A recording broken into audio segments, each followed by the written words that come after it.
first letter to the Corinthians, chapter 7. 7.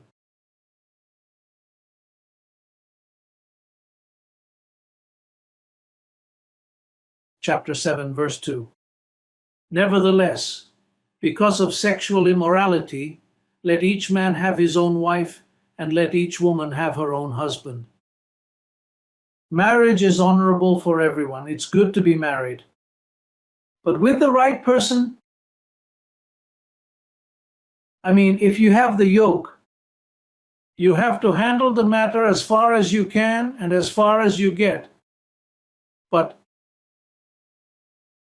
Paul recommends this because in the first letter to the Corinthians, chapter 6, verses 16 to 20, let's read this. First letter to the Corinthians, chapter 6, verses 16 to 20. Look at what it says. Or do you not know that he who is joined to a harlot is one body with her? For the two, he says, shall become one flesh. Imagine if you live chaotically, and 1 week you're with one woman and the next you're with another, or 1 week you're with one man and the next with another. You're becoming one flesh with that person, even if you don't go to an altar. Here we are talking about spiritual laws. Even if you haven't gotten married, if you indulge in fornication, the apostle says here, flee. Look at what verse 18 says. Flee sexual immorality. Every sin that a man does is outside the body. But he who commits sexual immorality sins against his own body. We're not talking here about sinning against God. We're talking about you sinning against your own body. Figuratively speaking, you're failing your body because there are spiritual laws. They say that when you join with a woman, you become one body with her, a single flesh. And then, if you keep burning yourself like that, you're going to harm yourself, you're going to destroy yourself. Forget about salvation. We're not talking about salvation here. We're talking about daily salvation in your testimony and in your daily life. You are looking for the best because look at how the Vatican lives, burning. It seems like it's the same term, lest you get burned.